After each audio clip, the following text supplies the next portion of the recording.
ko mutagize kujya nahora ndabizi ahantu hose ugiye waza wumva ngo ufise diplome igera hehe no kuvuga n'abadafise diplome baributswe barashoboye guhagarara ahantu abanyacubahiro nabo nyene bahagaze twebwe ivyo abantu abaza gukora bisaba yuko tubibigisha ko ntivyari bimenyerewe ngaha mu Burundi.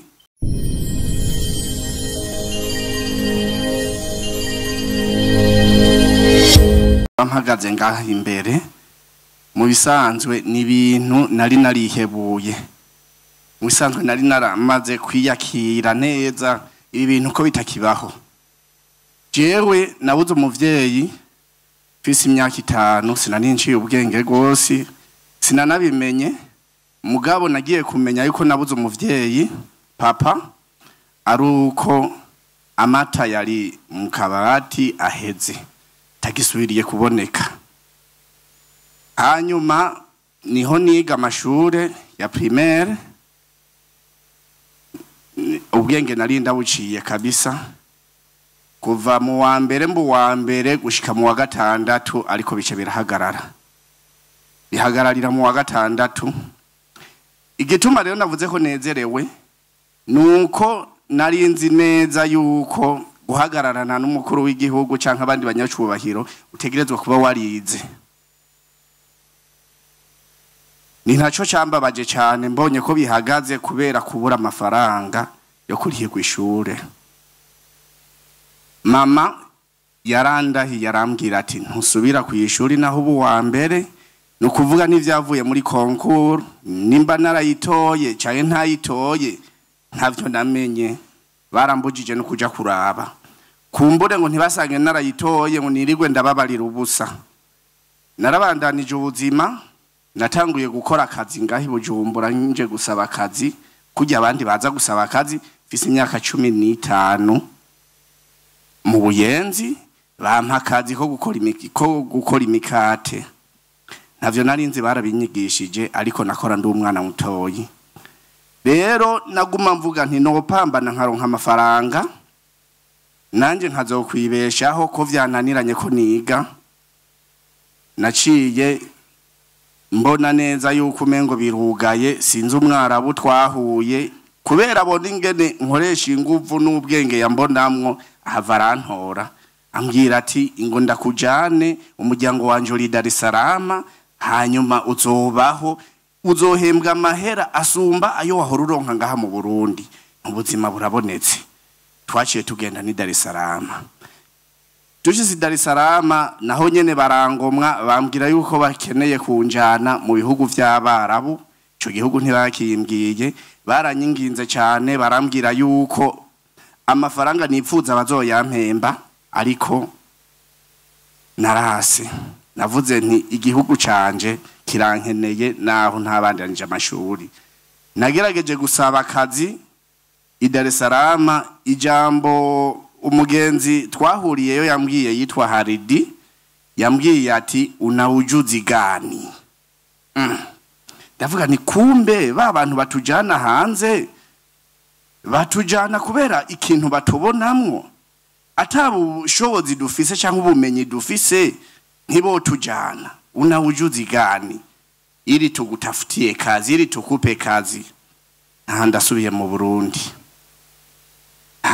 nta kundi nagarutse 2006 bambwira yuko ngaha mu Burundi hari inzara nyinshi cyane n'abantu bariko barata igihugu bomoka bariko barahunga. Ndavuga nti yemwe ivyo bintu jewe nimba abo muhira bose barapfuye kubera inzara akaba ari je nsigaye je nyene none je honsigariye iki reka nanje ntahe muhira. Naciye ntaha ntangura kwiyumvira una ujuzi gani niho naja mu vy'imyuga ndatangura ndiga umwuga wo kubaza neza sawa sawa ndawukora maze kuwukora twarakora ibintu bimeze neza ariko umwuga wo kubaza sinigeze mbona ikintu no kwerekana cakabirya no kwereka payeje canke nkereka uwundi muntu ati bino bintu birashobora gutera imbere bikaba imbona kazoza.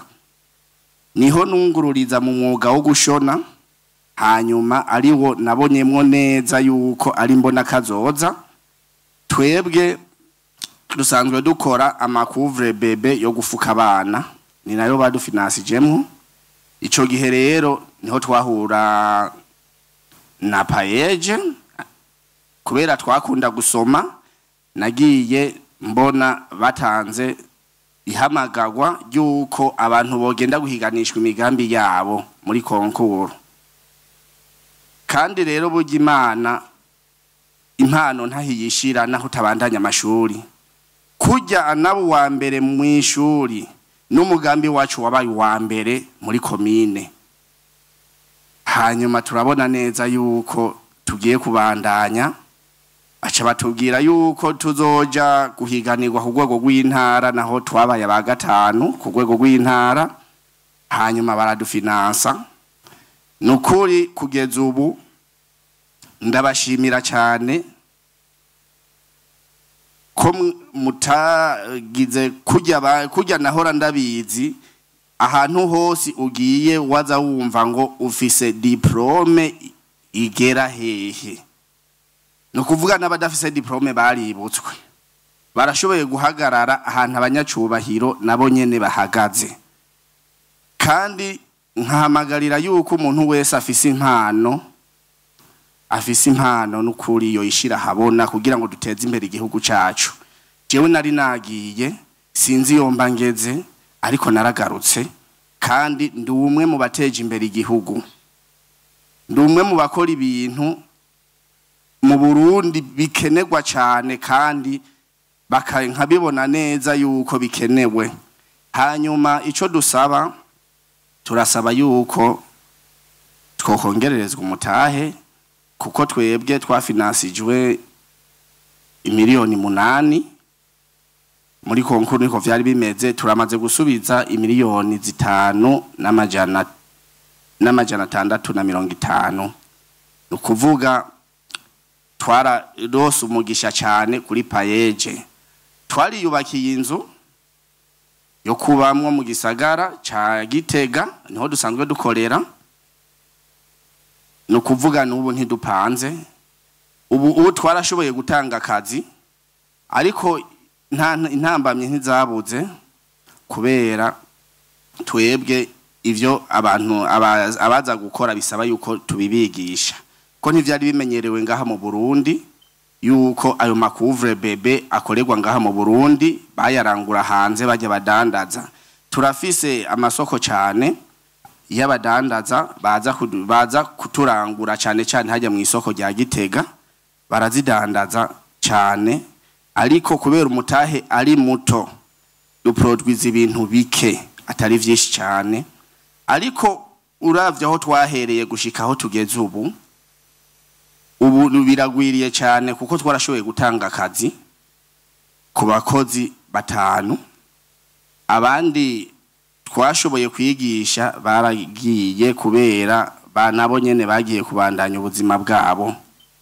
Nkaba rero ndabakengurukenye n'icubahiro umukuru w'igihugu kuba mwariyumviriye yuko ugwaruka ariko ruzoteza imbere igihugu, mugashiraho uyu mugambi payeje. Uyu mugambi payeje waradufashije cyane, kandi n'ubu uracadufasha, kuko jewe nani nzi neza yuko ngiye kabaye amashuri ntayabandanije ngo ndayamare, ko ntazosubira guhonyora aho abandi bantu bari, ubukene ko buzonyica. Ariko ubu ndatunze, kuko ndanatanga akazi kuba bashoboye gukora ivyo bikorwa nyene. Uretse yuko no kwigisha nigisha, turigisha ku bantu bakeneye kwiga gushona bene ivyo bintu, kandi turamaze kubona umwimbu ushimishije. Murakoze.